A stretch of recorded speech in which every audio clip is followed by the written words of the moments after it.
our great Acharya in our line, who has given us the conjugal love. So today is the most auspicious day, appearance of Madhavendra Puri, Grand Spiritual Master of Sri Chaitanya Mahaprabhu. Madhavendra Puri's disciple, Ishwar Puri, was accepted by Chaitanya Mahaprabhu as his spiritual master.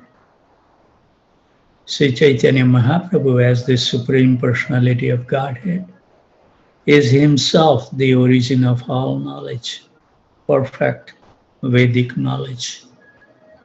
And he had no need to accept a spiritual master. But because he was playing the part of a devotee to set the good example for others to follow, he accepted a spiritual master. And he accepted Ishwar Puri specifically because he came in the line of Madhavendra Puri and was most dear to him. Madhavendra Puri was the first to exhibit love of God in separation, specifically in the mood of the gopis, in separation from Krishna after he left Vrindavan. So Madhavendra Puri is a most important person in the history of our disciplic succession and in the history of the world. So we shall read from Chaitanya Charitamrita, Antya Lila, chapter 8. Ramachandra Puri criticized the Lord. Ramachandra Puri was a disciple of Madhavendra Puri and a godbrother of Ishwar Puri. But he developed an offensive mentality toward his spiritual master, Madhavendra Puri, and as a result became so fallen that he dared to criticize Sri Chaitanya Mahaprabhu. So we start with the chapter summary. The following summary of the 8th chapter is given by Srila Bhaktivinoda Thakur in his Amruta Pravaha Bhasya. This chapter describes the history of the Lord's dealing with Ramachandra Puri. Although Ramachandra Puri was one of the disciples of Madhavendra Puri, he was influenced by dry Mayavadis, and therefore he criticized Madhavendra Puri. Therefore, Madhavendra Puri accused him of being an offender and rejected him. Because Ramachandra Puri had been rejected by his spiritual master, he became concerned only with finding faults in others and advising them accordingly to drive Mayavad philosophy. For this reason, he was not very respectful to the Vaishnavas.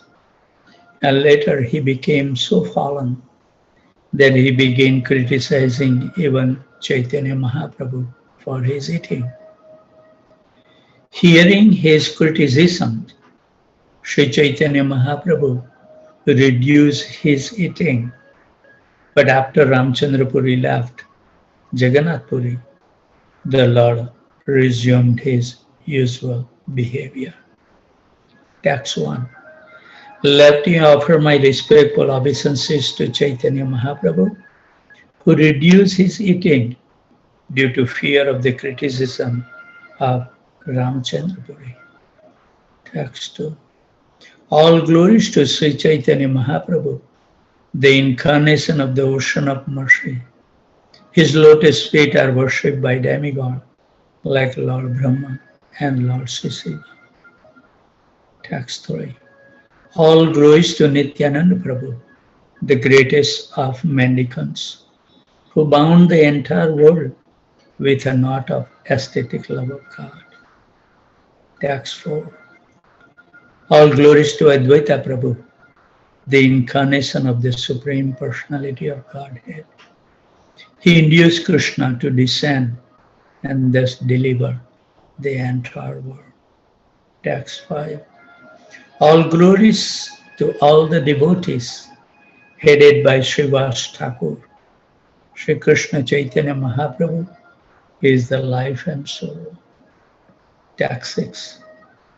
Thus, Sri Chaitanya Mahaprabhu at Jagannath Puri performed his various pastimes with his devotees in the waves of love for Krishna. So the next verses describe Ramchandra Puri's arrival in Jagannath Puri. He came specifically to meet Paramanand Puri and Sri Chaitanya Mahaprabhu. His policy was to invite Vaishnavas and feed them prasad, and by various means induce them to eat more and more, and then criticize them for eating too much. Next, Srila Krishnadas Kaviraj Goswami, the author of Chaitanya Charitamrita, explains the history of Ramchandra Puri, which contained the story of Madhavendra Puri disappearance. Text 18. Formerly, when Madhavendra Puri was at the last stage of his life, Ramchandra Puri came to where he was staying. Madhavendra Puri was chanting the holy name of Krishna, and sometime he would cry, quote, "Oh my Lord, I did not get shelter at Mathura." Text 20. Then Ramchandra Puri was so foolish that he fearlessly dared to instruct his spiritual master. Text 21. If you are in full transcendental bliss, he said, you should now remember only Brahman. Why are you crying? So purport by Prabhupada, that as stated in the Bhagavad Gita, Brahma Bhuta Prashanatma, a Brahman realized person is always happy. Na sochati, na kanksati. He neither laments nor aspires for anything. Not knowing why Madhavendra Puri was crying, Ramchandra Puri tried to become his advisor. Thus, he committed a great offense, for a disciple should never try to instruct his spiritual master. So the scriptures contain many negative injunctions, such as the one we just read from the Gita, na sochati na kamsati. One who is on the Brahman platform neither hankers nor laments. In the Upanishad, negative statements are also used to describe the Lord, that the Lord has no name, no form, no qualities, no face, no hand, no legs. And Srila Prabhupada explained that these negative statements means that the Lord has no material hands or leg, but he has a spiritual hand and a leg. Similarly, such instructions are na sochati na kamsati. One should not hanker or lament, mean that one should not hanker or lament materially for material things. Madhavendra Puri was on the highest platform of love of God. He was feeling separation from Krishna, hankering to attain Krishna's service, and lamenting because he felt unable to do so. He was on the spiritual platform, but Ramchandra Puri, being influenced by impersonal philosophy, could not understand that the negative statements apply to material form and qualities and material hankering and lamentation. He could not understand that his spiritual master was feeling separation from Krishna on the transcendental platform. And he was so audacious that he dared to advise his spiritual master, which was his downfall. Other day I was reading Guru Govinda Swami Maharaj book Trunadapi Sunichana, and it says that Chaitanya Mahaprabhu met with Vallabhacharya Pushtimarga Acharya. He corrected Vallabhacharya many times. Couple of prominent chastisement was that Vallabhacharya write the commentary on Srimad Bhagavatam. And he was feeling so proud.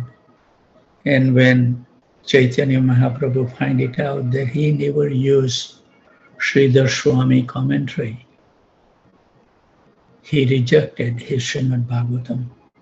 And ultimately, Vallabhacharya accepted his mistakes. Other time, I think Vallabhacharya was saying in a Lokik way, Gramya Katha way, that in our culture, the wife never used to call the name of her husband. Always, I have heard that also in old times, that they will say, oh, that's father, son's name or the daughter's name. But they will never name husband name. So Vallabhacharya, into the Lokik rituals, he asked Chaitanya Mahaprabhu that we should never name our husband. And we know that all the living beings are the enjoyable part for Lord Sri Krishna is the only one male. All of them are female, so Krishna can enjoy. So being in our wife, why we are chanting his name? We should never utter. Chaitanya Mahaprabhu really become heavy with Vallabhacharya. So we have to understand as it says by our acharyas. So hearing this instruction, Madhavendra Puri, greatly angry, rebuked him by saying, get out, you sinful rascal. So Ramchandra Puri could not understand his spiritual master Madhavendra Puri was feeling transcendental separation. His lamentation was not material, rather it proceeded from the highest stage of aesthetic love for Krishna. When he was crying in separation, quote, I could not achieve Krishna, I could not reach Mathura, unquote. This was not ordinary material lamentation.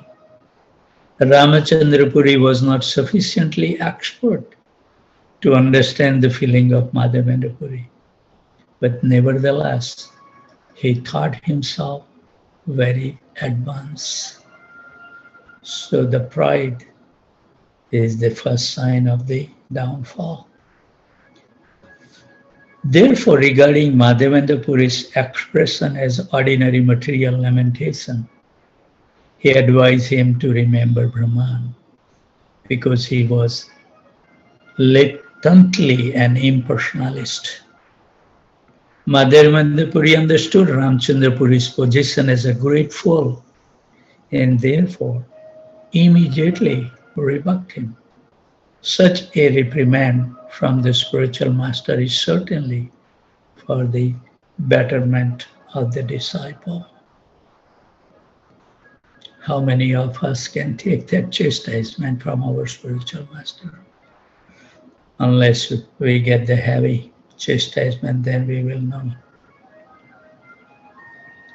So Krodha Upajila, when Madhavendra Puri heard the words of Ramachandra Puri, anger arose in him.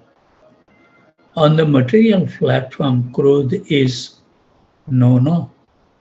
Kama, Krodha, Lobha, Moha, Mada, and Matsarya. Lust, anger, greed, illusion, pride, and envy are enemies of the conditioned soul and are considered gateway to hell. Chapter 337 in Bhagavad Gita explains this very nicely. That lust is born of contact with the material modes of passion and later transferred into wrath. It is the all-devouring sinful enemy of this world. Lust and anger are product of the mode of passion. and they lead one to degradation. Yet here we read, Krodha Upjela. Anger arose within the Madhavendra Puri, but his was not any ordinary material anger. It was transcendental. Material anger arises when one's lust is frustrated. Kamat krodho abhijayate. The third canto of Srimad Bhagavatam uses the Sanskrit term Kamanu Jena for anger. Literally, Kam Anujena means the younger brother of lust. Wherever the older brother goes, the younger brother follows. Whenever there is a lust, anger follows. Whenever material desire becomes frustrated, we become angry. Spiritually, when there is an obstacle to devotional service, one may also become angry, not materially, but spiritually, and use that anger to remove the obstacle. From one point of view, Ramchandra Puri's presence was an impediment to Madhavendra Puri's meditation on Krishna. So Madhavendra Puri wanted him away. But on the other level, Ramchandra Puri's pride and tendency toward impersonalism were obstacle to his own spiritual advancement. So his spiritual master rebuked him to purify him. As Srila Prabhupada notes, quote, such a reprimand from the spiritual master is certainly for the benefit of the disciple, unquote. Vaishnavira Kriya Mudra, Vijaneha na bhujya. Even the most learned scholar cannot understand the activities and characteristics of a transcendental Vaishnava. Therefore, we should be careful when we deal with Vaishnavas, lest we misunderstand them and offend them. Text 23. O my Lord Krishna, I could not reach you, nor could I reach your abode Mathura. I am dying in my unhappiness, and now this rascal has come to give me more pain. Text 24. Don't show your face to me. Go anywhere else you like. If I die seeing your face, I shall not achieve the destination of my life. Text 25. I'm dying without achieving the shelter of Krishna, and therefore I'm greatly unhappy. Now this condemned foolish rascal has come to instruct me about Brahman. Commentary. Generally, a spiritual master does not reject a disciple. Still, Krishna in the Bhagavad Gita says, Ye athamam prabhatyante tam tathaiva bhajamiham. As people approach me, I reciprocate accordingly. If someone neglects Krishna, Krishna will neglect him. The spiritual master is the representative of Krishna, and Ramchandra Puri had in effect rejected Madhavendra Puri as a spiritual master. Because how can a disciple advise his spiritual master also? Of course, sometimes even Krishna consoled. In Mathura and Dwarka, he would console Uddhava, and Uddhava would advise him in a humble mood of loving service. But Ramchandra Puri was not offering advice in a mood of humble service. Rather, he was proud and thought himself superior in transcendental knowledge, even to his spiritual master. Therefore, he dared to advise his spiritual master in the matter of Krishna consciousness. In effect, he rejected Madhavendra Puri as a spiritual master.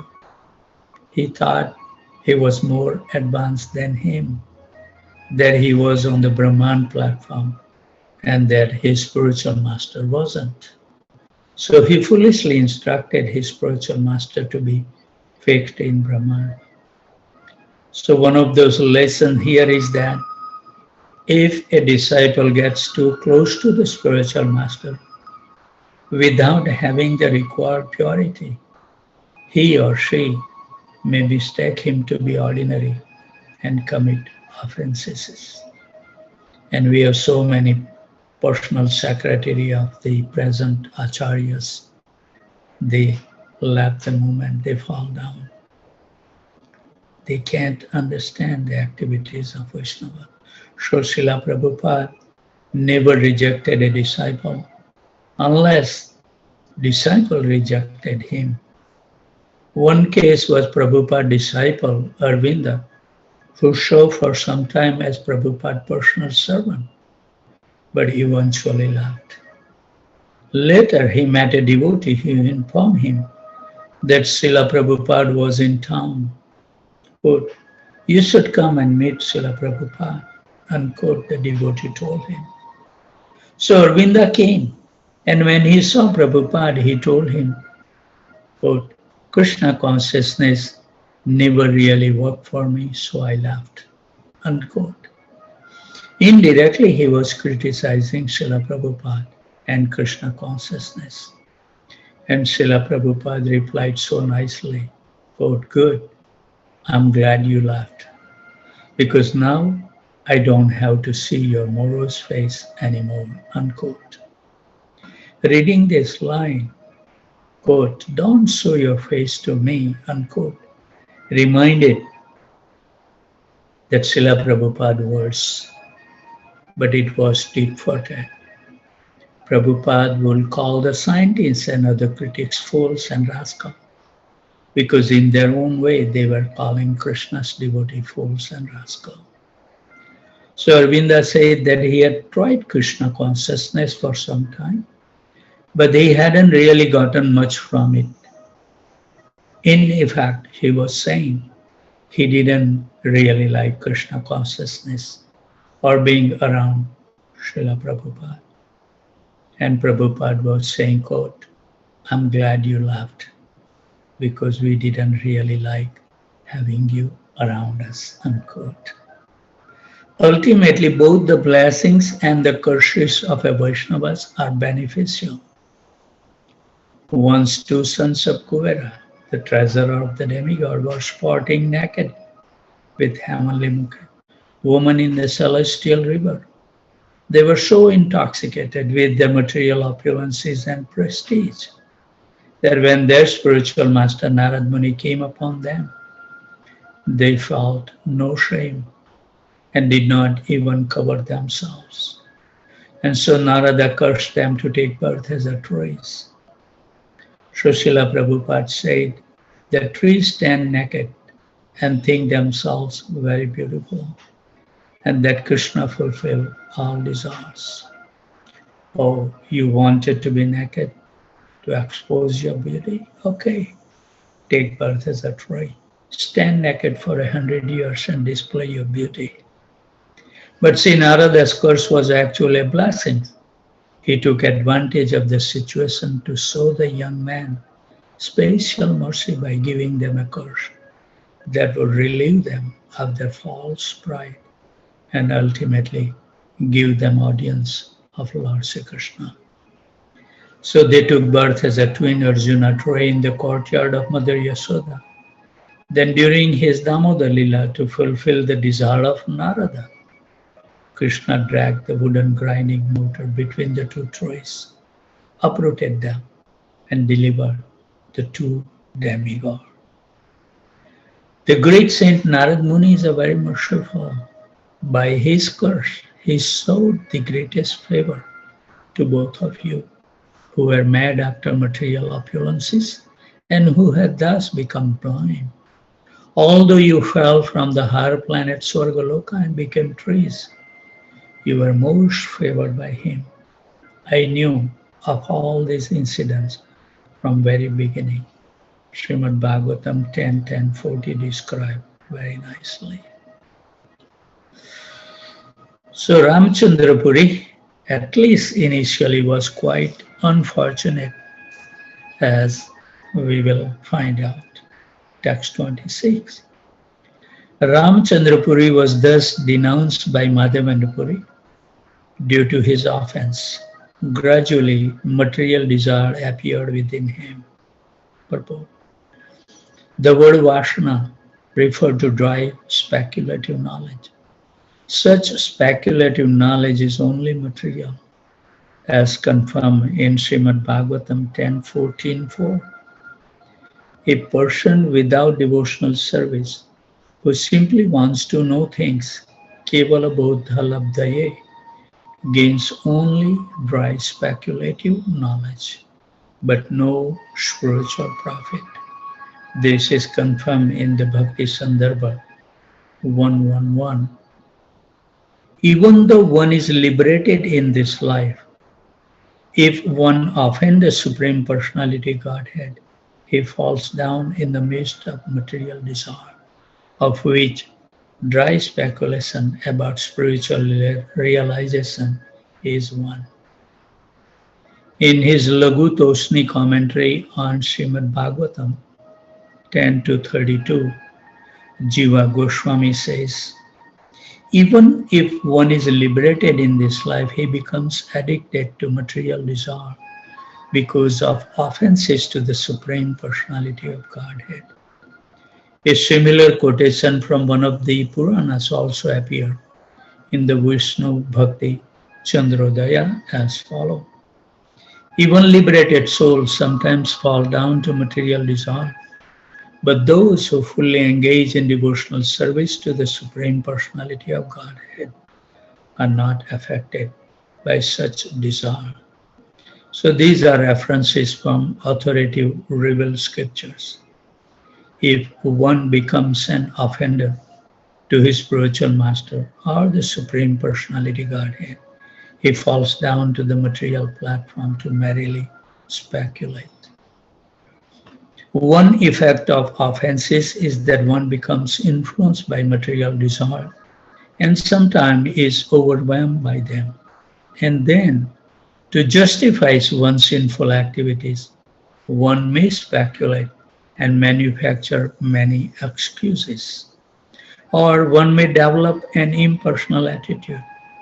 Yet, another effect of offense is that one becomes prone to commit more offenses, as explained in the next verse.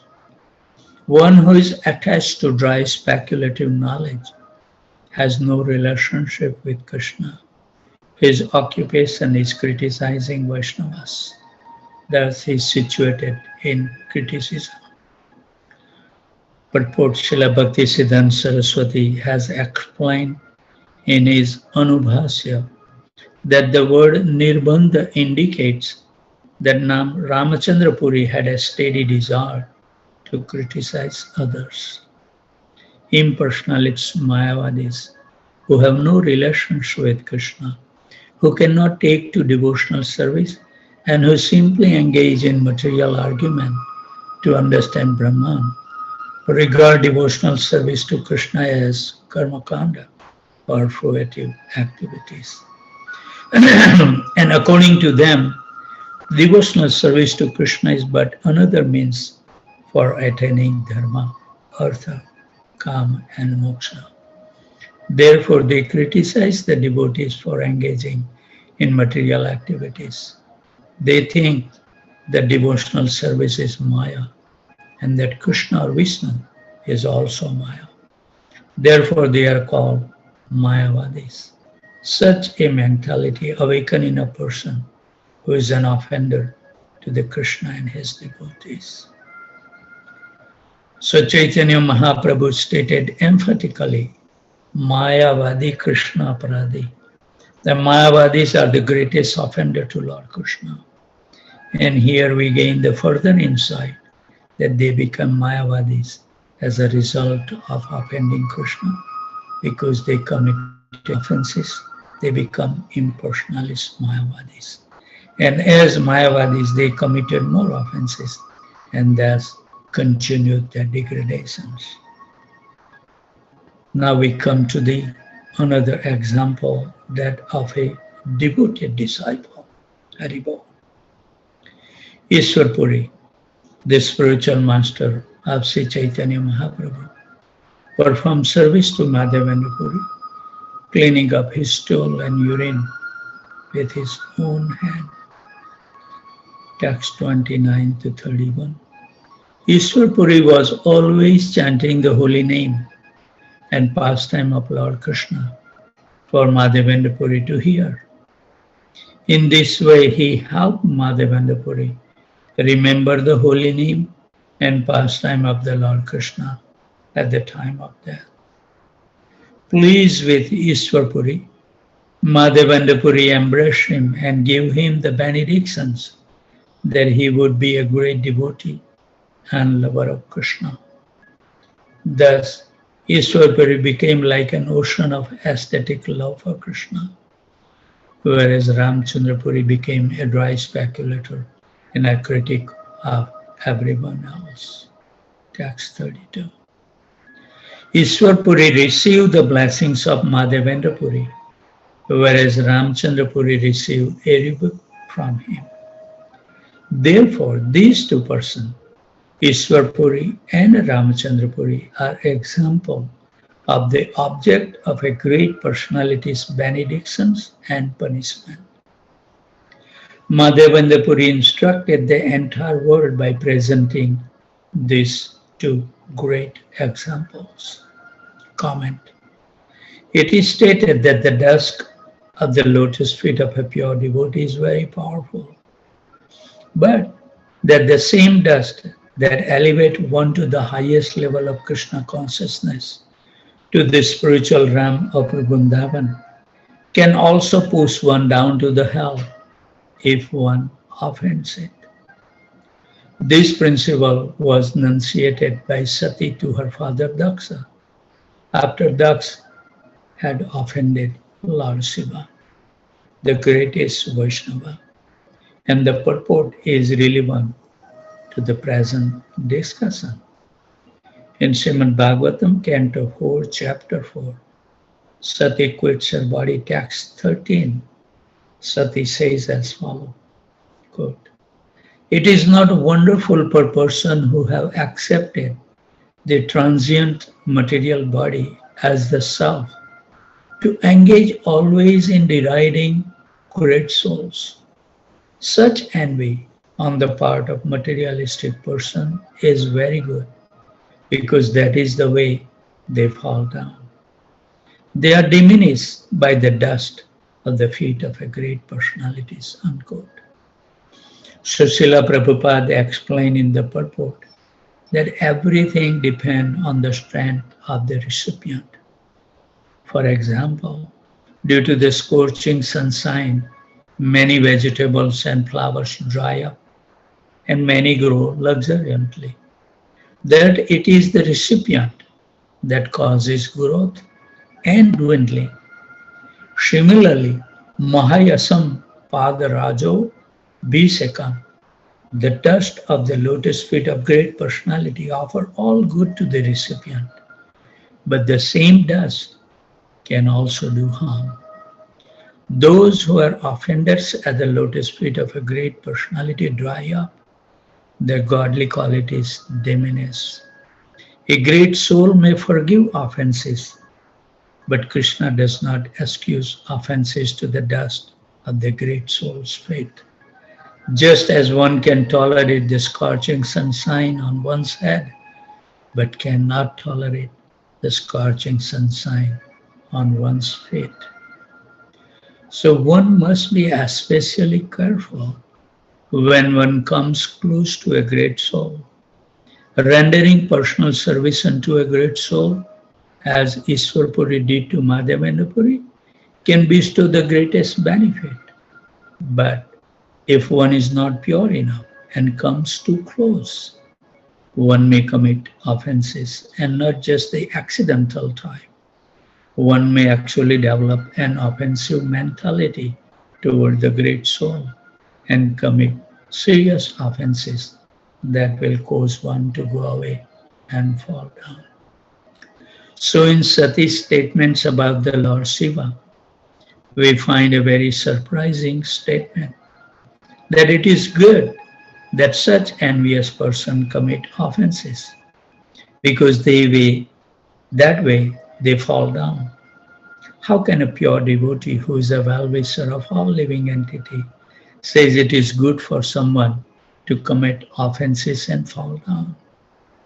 Srila Prabhupada explained that the spiritual master, who is an ocean of mercy, will never reject a disciple, even when the disciple is fallen and causes pain to the spiritual master. But that Krishna, out of compassion for the spiritual master, out of his mercy, will cause the disciple to go away so that he does not cause more pain. Even though the spiritual master himself does not reject the disciple. Of course, Krishna is the father of every living entity and the well-wisher of all. He wants the ultimate benefit of everyone. But if one comes too close to the devotee or to the deity and out of familiarity develop misconceptions and offensive mentality, it may be better if that person is removed from the situation and being kept at a distance, gradually come to his senses and redeems himself. So now we will come to Madhavendra Puri feeling of separation. His divine case, Madhavendra Puri, the spiritual master of the entire world, thus distributed aesthetic love for Krishna. While passing away from the material world, he chanted following verse, quote, O my Lord, O most merciful Master, O Master of Mathura, when shall I see you again? Because of my not seeing you, my agitated heart has become unsteady. O most beloved one, what shall I do now? So verse 35, in this verse, Madhavendra Puri teaches how to achieve aesthetic love for Krishna. By feeling separation from Krishna, one becomes spiritually situated.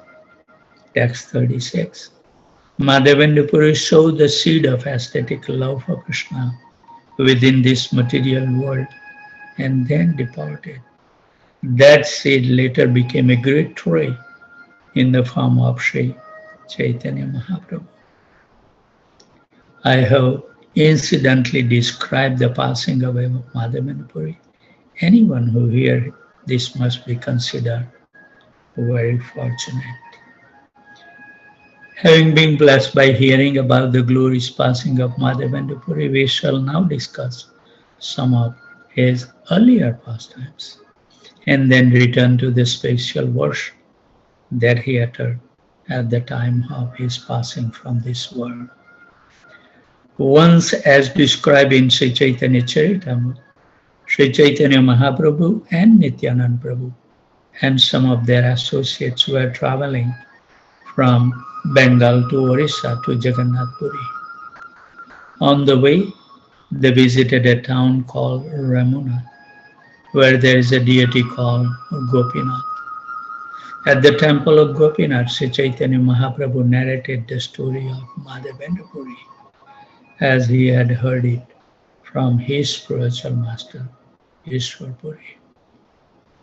Earlier, when Madhavendra Puri came to Govardhan Hill, he had a dream in which the deity Gopal appeared to him, took him by the hand, and led him to a place where he was hidden under a bush in the jungle at Govardhan. Then he instructed Madhavendra Puri to inform the villagers and to come take him from the bush and install him on the Govardhan Hill. Madhavendra Puri followed the instructions of Gopal in the dream. He told the villagers and they helped him cut through the thickness, discover the deity and take him out of the ground. Then, as further directed by Gopal in the dream, Madhavendra Puri installed the deity on top of the Govardhan Hill. Devotees and Brahmins bathed the deity, chanted mantras, sang and danced, and offered garments, tulsi leaves, and flower garlands. Then they offered various kinds of food, performed arti, and distributed massive, sumptuous prasad in a ceremony called Ankut, just as it had been performed at the time of Lord Krishna during the Govardhan Puja. For 2 years, devotees from all over the area came to see Gopal, present him, offering, serve him, worship him, and celebrate the Ankut ceremony.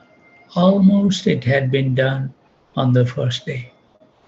Then Gopal appeared to Madhavendra Puri again in a dream and told him that he was feeling very hot and that to cool him and give him relief, Madhavendra Puri should bring sandalwood from Jagannath Puri and smear the pulp on his body.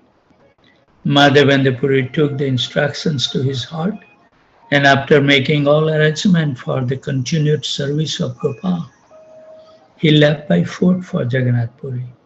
And on the way in Bengal, in Santipur, he met Advaita Acharya, who was so pleased to see his aesthetic love that he begged him for initiation. Thus, Advaita Acharya was initiated in the line of Sri Madhavendra Puri. And further along the way in Orissa at Ramuna, Madhavendra Puri saw the deity Gopinath. Madhavendra Puri was so detached that he would never beg or ask for food. If someone offered him some food, he would eat a little, otherwise he would fast. He depended completely on the mercy of the Lord and made no effort to get food. And also we see the pastimes in Vrindavan also, that Krishna personally came to deliver the milk to Madhavendra Puri when he was staying underneath the tree.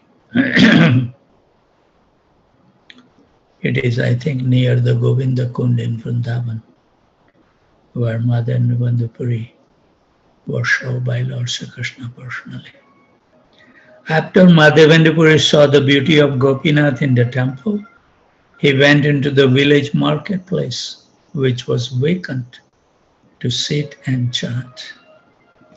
And that night, Gopinath Pujari had a dream in which the deity told him that he had hidden a pot of sweet rice for Madhavendra Puri behind the curtains, and that the Pujari should find the sannyasi Madhavendra Puri in the marketplace and give him the pot of sweet rice. Pujari immediately awoke, bathed, went into the deity room and found the sweet rice. But he did not know exactly where Madhavendra Puri was. So when he went into the vacant marketplace and called, "Will the sannyasi named Madhavendra Puri please come and take his pot? The deity Gopinath has stolen this pot of sweet rice for you. You are the most fortunate person in all the three worlds." Eventually, Madhavendra Puri heard the call and came out, and the Pujari gave him the sweet rice. But after relishing the prasad in aesthetic love, Madhavendra Puri considered that the next morning, when people heard that the deity had delivered a pot of sweet rice to him, they would throng around him. So he immediately departed for Jagannath Puri. This is the sign of a great devotee. They don't want to hear no glorification or to receive any respects. Madhavendra Puri was such a great devotee, so humble and fixed in his mood of service to Krishna, that he did not want any praise or popularity or attention. So he decided, I must leave immediately. Even in Puri, people understood that Madhavendra Puri was a great devotee, because whenever he would come before the deity of Jagannath, he would exhibit symptoms of aesthetic love of Godhead. Furthermore, they were aware of his transcendental reputations. So they all came with love and devotion to offer him respect. And Srila Krishnadas Kaviraj Goswami comments that the reputation of a devotee is so sublime that it follows him wherever he goes. Being afraid of his reputation, Pratishtha, Madhavendra Puri fled from Ramuna. But the reputation bought by love of Godhead is so sublime that it goes along with the devotees as if following him. That wonderful pastime explained in Chaitanya Charitamrita Madhya Lila, chapter 4. For his own sake, to avoid the crowd who came to honor him, Madhavendra Puri would have left Puri. But because he had come on a mission for Gopal to get sandalwood and kampu, which were not easy to obtain but were available in Puri, because they were used in service of the Lord Jagannath, he remained there. Yet, even in Puri, these items were very costly, and further, they were controlled by the government. Without a permit, one could not obtain or transport them. But when Madhavendra Puri told the local devotees about the history of Gopal and how he wanted sandalwood, they all came forward to help. They met people, got the permits, got sufficient quantities of sandalwood and kampu, and arranged a servant and expenses for Madhavendra Puri's travels. So he left by foot with his burden of sandalwood, his burden of love, back to Vrindavan, back to Govardhan. And on the way, after some days, Madhavendra Puri reached Ramuna and again visited the temple of Gopinath. And when the Pujari saw him, he immediately brought him sweet rice prasad. That night in the temple, Madhavendra Puri had another dream. The deity Gopal came to him and said, "There is no difference between my body and Gopinath body. So if you smear the sandalwood pearl on the body of Gopinath, my body will be cool." So Chaitanya Charitamrita explained that the deity of the Gopal did not want Madhavendra Puri to have to suffer more by carrying such a large amount of sandalwood and kampu by foot in the hot sun, and having to deal along the way with the Mohammedan officers who would demand tolls and taxes and create trouble for the travelers. So one could say that Madhavendra Puri passed Gopal test without any personal consideration or hesitation. He had acted with no interest other than to show and please the Lord, and the Lord reciprocated. He was satisfied with Madhavendra Puri had come as far as Ramuna, and he did not want his pure devotee to suffer any further. So Gopal instructed him to render the service to Gopinath, and that the service would be accepted by Gopal. So remembering the wonderful devotional practice that Madhavendra Puri exhibited for all of us to follow in his footsteps and make tangible advancement in our spiritual life. We should have no bad feeling among anybody, even to our enemy. Then and then the love of Krishna will flow in our heart. And to make it possible, you will find many offenders and enemies in this material world. It is good for us to practice Krishna provide all this arrangement so we can improve ourselves and take advantage of those adverse situations to purify our existence. And that's where the love of Krishna can be found. So it's a wonderful pastimes. of Madhavendra Puri. Wonderful Srinivas Acharya that we have read. Narottam Das Thakur's journey to carry this wonderful scripture from Vrindavan to the Bengal. And also we have heard about the Parameshwari Das, very dedicated disciple of Nityanand Prabhu. So today is the most auspicious day. So many great personality has appeared. Some of them has disappeared. And the Radharaman deity, self-manifested deity, has also appeared today. So it is a nice time to meditate on those wonderful personalities. When we meditate on the life of these great personalities, it will give us the strength by knowing that it is possible. We will be able to cross over all the obstacles that may come. And we should be ready, because without the obstacles, we will become complacent, will come. We will become easygoing person, and we may miss the boat. So when the obstacle comes, reverse situation comes in our life, it's Krishna's blessings, so you can stay on course. So this is a wonderful narration in the life of a great Acharya who has bring the conjugal relationship up to Madhavendra Puri. They were in our disciplic succession, were worshipping only Krishna alone. Madhavendra Puri is the one who bring the worship of the divine couple, Radha and Krishna.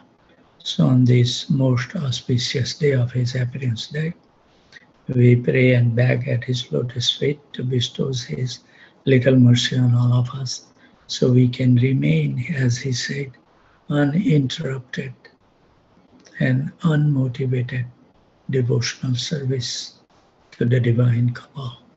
Very steady in our devotion. That is what it requires. Not that we will become so serious for some time and then relax and again wake up. Like I remember the example of electric kettle. You turn on the power, heat the water, and then turn it off. When you turn it on again, it will take so much time because the water is cool. So we didn't really make the water hot. So similarly, if we are not steady in our devotional practice, it's like the example of a kettle. We are not doing anything. We are not going any further. We remain as wherever we are. So if you want to make progress in spiritual life, steadiness, determination, enthusiasm must be there in our life. And when we read these pastimes of this great personality, it just gives us the impetus to follow in the footsteps. So with those thoughts, we should end our session. Time has reached. Devotee may have to do another act. So before they leave, we would like to offer our humble obeisances at the desk of these wonderful Vaishnavas and Vaishnavis. Vanchakalpatarubhasya Kripa Sindhu Bhaivacha Patitanam Pavanebhyo Vaishnavebhyo Namo Namaha.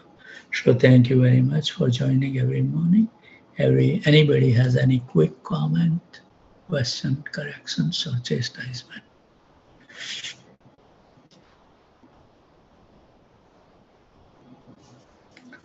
Okay, we should end our session, and if Krishna is so kind, we will see you tomorrow if he so desire. Thank you very much again. Have a blissful day. Thank you very much. We'll see you tomorrow. Hare Krishna.